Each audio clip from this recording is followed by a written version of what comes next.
You've tuned in to the 49ers Rush podcast, and here is your host, John Chapman. All right, 49ers fans, it was a rough day. The 49ers come up short to the in-division opponent at home versus the winless Arizona Cardinals. Well, I guess they're not winless anymore. Rough game. We lose 28-18, and this is going to be your after-game breakdown. Now, I just want to let you know it's rough over here on the Chapman front. It's my fault. I blame myself. If you listen all summer, I ranked the scheduling out whenever that came out and ranked my teams, and it's my fault. I put the Arizona Cardinals as the worst team in the NFL. I ranked this game as the easiest of the entire year, and I think that it is, actually. And they came out and beat us at home by 10, which is just...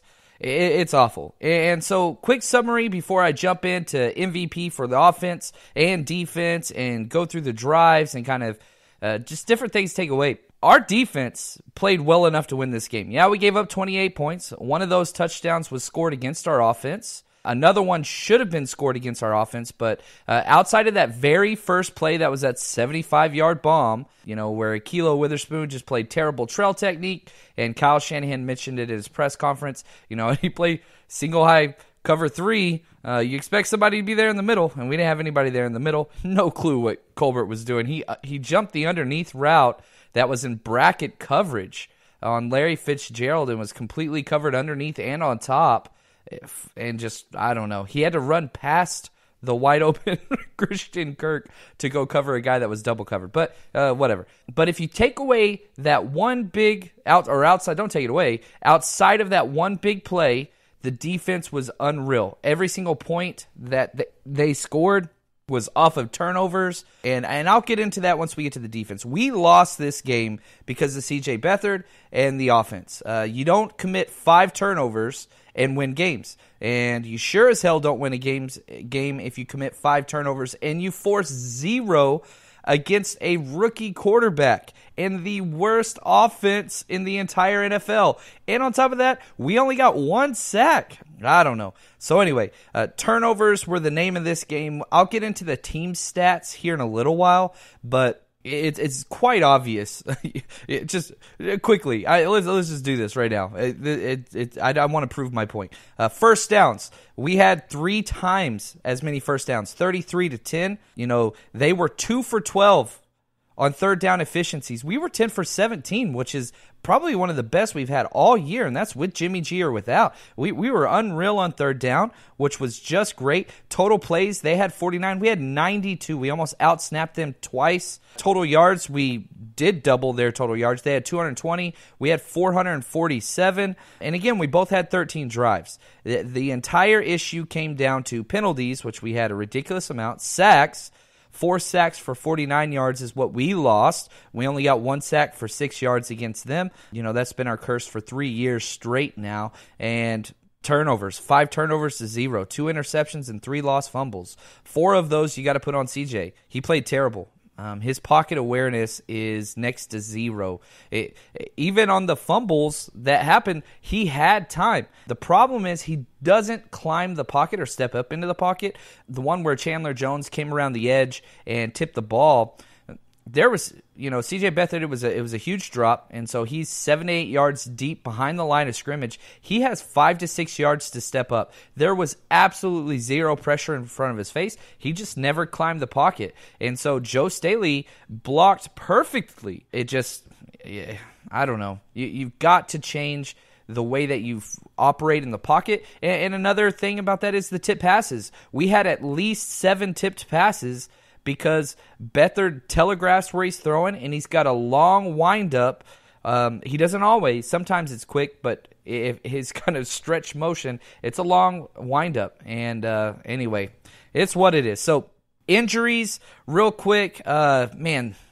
Every week this is going to be an issue. Garcon went down early with a shoulder, came back, and so he played, which was awesome. Breida is the big one, but it seemed like he could have went. He went down grabbing his ankle. They did the ACL check for the knee, and that wasn't the issue.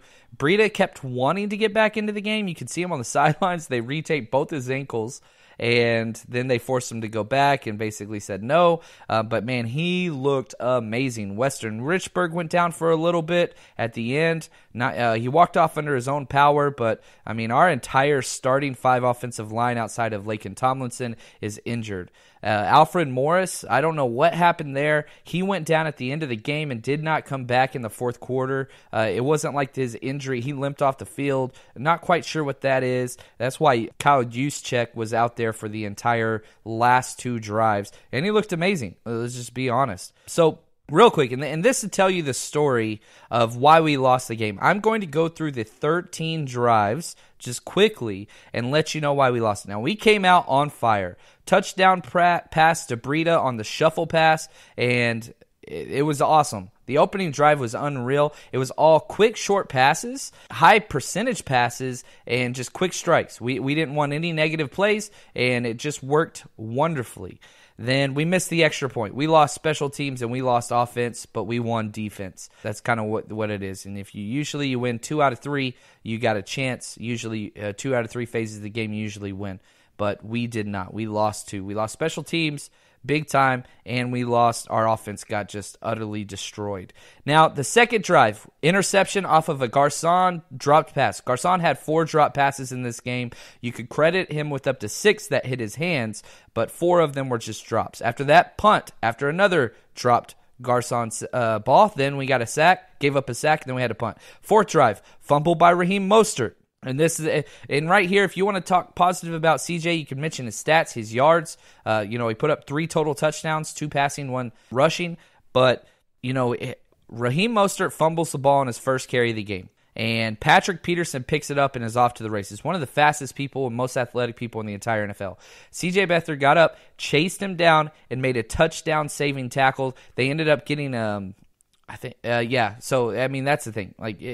It's awesome what he was able to do. So props to CJ on that play and the effort. Nobody can ever question CJ's kind of energy and his commitment, how tough he is. But, man, he made some poor choices. Anyway, 5th drive, 3 and out. 6th drive, punt. 7th drive, punt. Then halftime. So we ended the last 5 drives of the first half. Interception, punt, fumble, 3 and out, punt, punt. That's not good. We come out second half, fumble. And, I mean, it's what it is. After that, missed field goal. 10th drive, touchdown pass to Taylor on 4th and goal. That was awesome. After that, fumble. Return for a touchdown. 12th drive, interception on 4th and 19. 13th drive, touchdown quarterback sneak in garbage time. So it's rough whenever you only have, 3 drives that put up points out of 13. We had 10 drives that just didn't do anything. And a perfect game script to start everything off. It was great. But penalties are a huge issue for us. We had penalties on 9 out of 13 drives. 9 out of 13 drives had penalties. And we were able to overcome them a few times, but we're digging ourselves in a hole all the time. And they didn't respect our offense whatsoever. There was one point in the game where it was 3rd and 14, and they still had an 8-man box. We had a tight end and a running back on 3rd and 14, and they had an 8-man box. They don't care about CJ Beathard, and they don't care about our offensive weapons. And injuries are what they are. We have been hit harder than anybody else in the NFL, but everybody gets hit in the NFL. There's one point out there in this game where our backup quarterback, we're down to our 4th-string running back. We don't have one starting wide receiver that we had at the start of the season. You could say Trent Taylor, but, he's the slot guy, so that's fair. You could say we had him out there, but we lost so much. Our starting O-line was banged up, but at least they were out there. It's just kind of what it is. So, yeah, it was just it was a rough game. CJ played terrible. You throw the ball 54 times, you're going to lose with CJ Beathard. It's just what it is. He makes far too many mistakes. His quarterback rating was a 78, 34 completions on 54 attempts for 349 yards. We always get a lot of yards. We just don't get a lot of points. 2 touchdowns, 2 interceptions, 4 sacks. That's not okay. Alfred Morris was our leading rusher, 18 rushes, 61 yards. Matt Breida, though, 8 rushes, 56 yards. Breida is amazing. We need him back. He's unreal.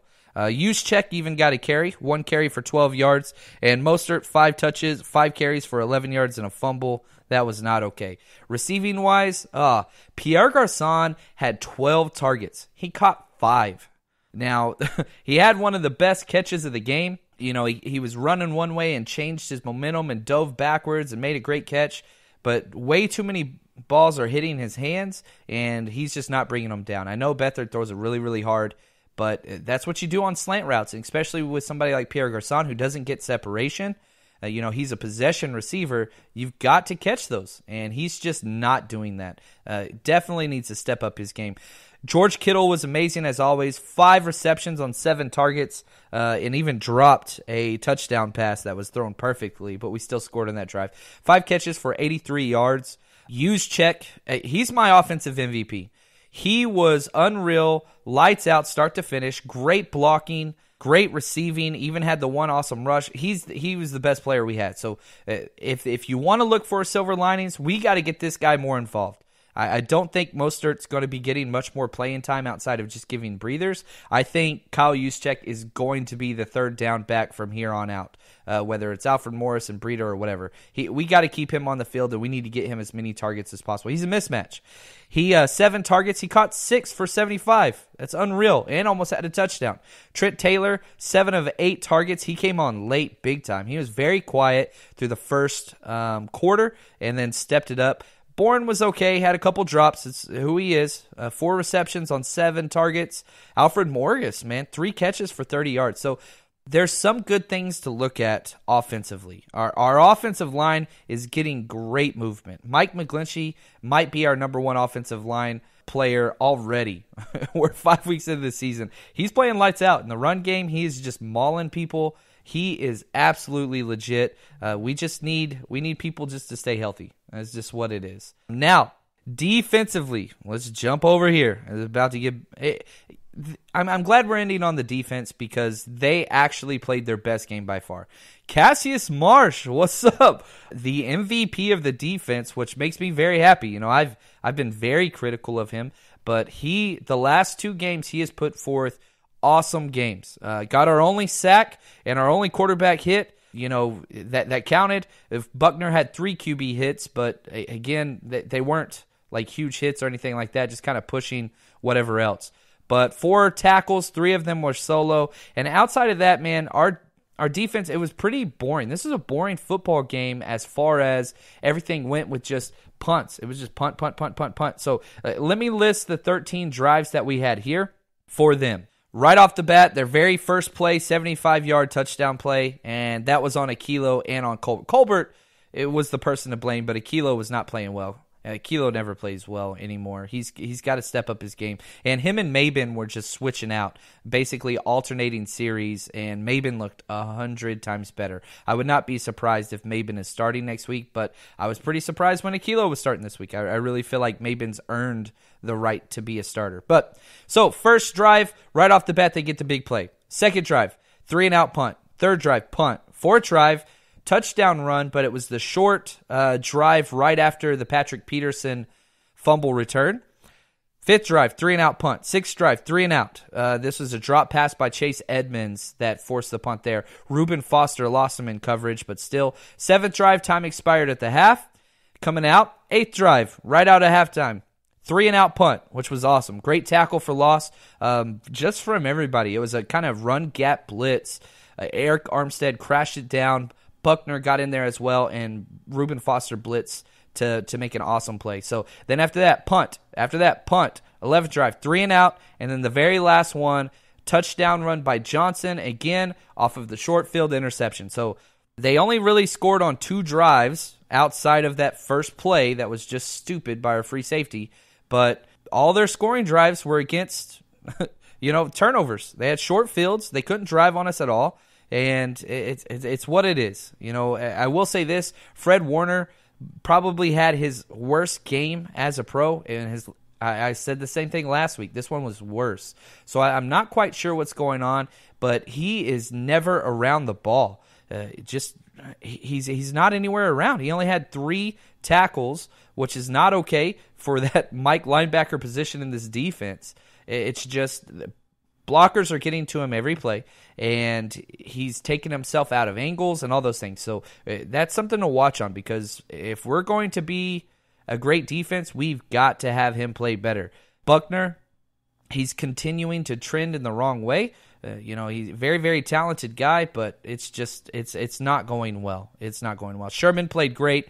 You could tell that he was banged up, but he was awesome. And he was the only person that brought energy out there. He was charging up the fans. He was talking like he always does. We've got to have more Richard Sherman. We got to have more. It's what it is. Quan Williams played pretty well. He did have a not dumb roughing the passer penalty. He was blitzing off the edge on a nickel blitz and jumped to try to tip a ball and came down and made contact with Josh Rosen's helmet. Well, you take that for what you want.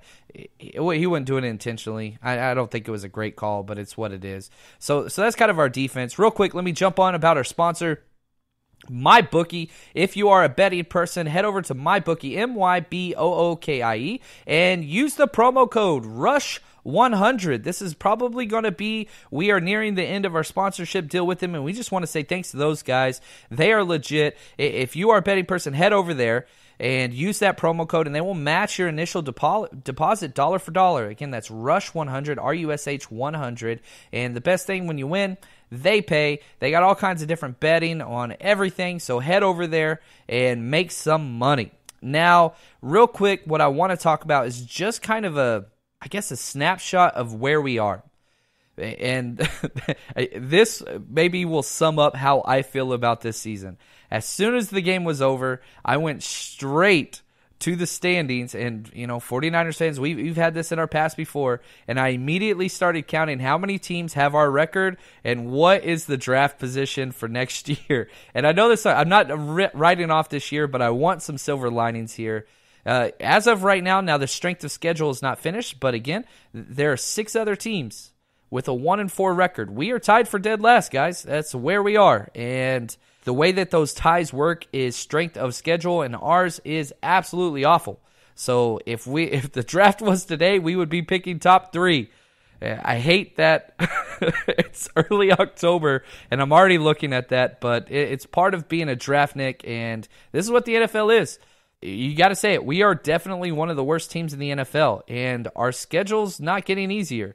Our next 2 games, we travel to Lambeau Field, and then we got to play the Rams. So the undefeated Rams and Brett Favre. That's what we got up next. So stay strong, faithful. I'll have more updates coming up throughout the week. We'll do a huge preview of the Packers game, and I'll have lots of content. If you don't follow me on Twitter, please do so at JL_Chapman, JL_CHAPMAN. I'm going to be putting some film cut-ups and some coaching notes up there later this week, so stay tuned for that. And if you have not already, I do have more podcasts if you want to listen to more John Chapman. The NFL Express pod, where me and my buddy Charles, we just go over all things football. It's not a team specific, and it's not fantasy related either. It's just talking football scheme, different things like that. And then I'll obviously Eat Sleep Fantasy. If you haven't, head over there. If you're a fantasy guy, we detail DFS lineups and all those things. So head over to eatsleepfantasy.com and hit subscribe there. But just want to say thanks for all the support, and stay strong, faithful. It's going to get better.